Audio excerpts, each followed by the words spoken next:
Chapitre 24. Comment Gargantua employait le temps quand il pleuvait. S'il arrivait que l'air fût pluvieux ou de mauvaise température, tout le temps d'avant-dîner était employé comme de coutume, excepté qu'il faisait allumer un beau feu clair pour corriger le déséquilibre de l'air. Mais après dîner, au lieu des exercices physiques, il restait à la maison, et par manière de soin du corps, s'occupait à botteler du foin, fendre et scier du bois, battre des gerbes dans la grange. Puis, ils étudiaient l'art de peinture et de sculpture, ou remettaient en usage l'ancien jeu des osselets, selon ce qu'en écrit Léonicus, et comme y joue notre bon ami Lascaris. En y jouant,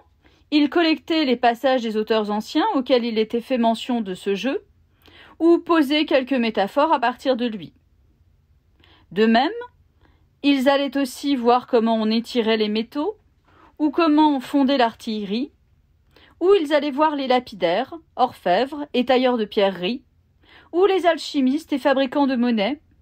ou les tisseurs de haute lisse, les tisserands, les fabricants de velours, les horlogers, miroitiers, imprimeurs, facteurs d'orgue, teinturiers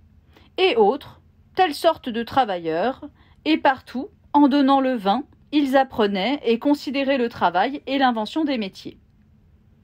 Ils allaient écouter les leçons publiques, les actes solennels, les répétitions, les déclamations, les plaidoyers des nobles avocats, les prédications des prêcheurs évangéliques. Ils passaient par les salles et les lieux assignés à l'escrime, et là, il essayait de toutes les armes contre les maîtres, et leur démontrait par l'évidence qu'il en savait vraiment autant, sinon plus qu'eux. Et au lieu d'herboriser, il visitait les boutiques des pharmaciens, herboristes et apothicaires,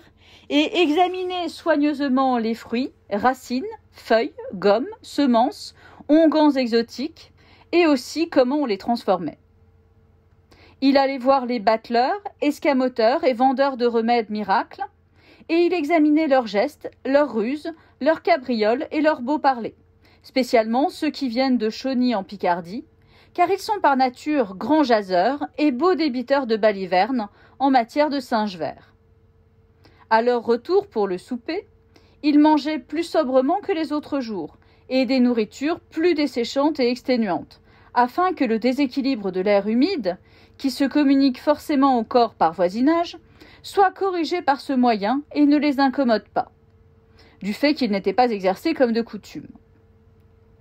Ainsi fut éduqué Gargantua, et il continuait ce mystère de jour en jour, profitant, comme vous savez, que peut le faire un jeune homme, de bon sens selon son âge, dans un tel exercice ainsi continué. Système qui, au commencement, semblait difficile, mais dont la continuation fut pourtant douce, légère et délectable, si bien qu'il ressemblait plus à un passe-temps de roi qu'aux études d'un écolier.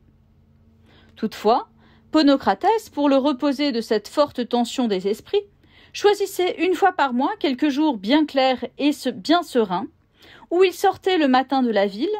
et allait à Gentilly ou à Boulogne, ou à Montrouge, ou au pont de Charenton, ou à Vanves, ou à Saint-Cloud. Et là, il passait toute la journée à faire la meilleure chère dont il pouvait s'aviser, raillant, plaisantant, buvant à qui mieux, jouant, chantant, dansant, se vautrant en quelques beauprés, dénichant des cailles, pêchant aux grenouilles et aux écrevisses. Et encore que la journée soit passée sans livre, elle n'était pourtant pas passée sans profit. Car, dans le Beaupré,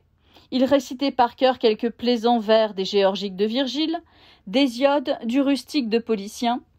Ils écrivaient quelques plaisantes épigrammes en latin, puis ils les mettaient en ballades et rondeaux en langue française.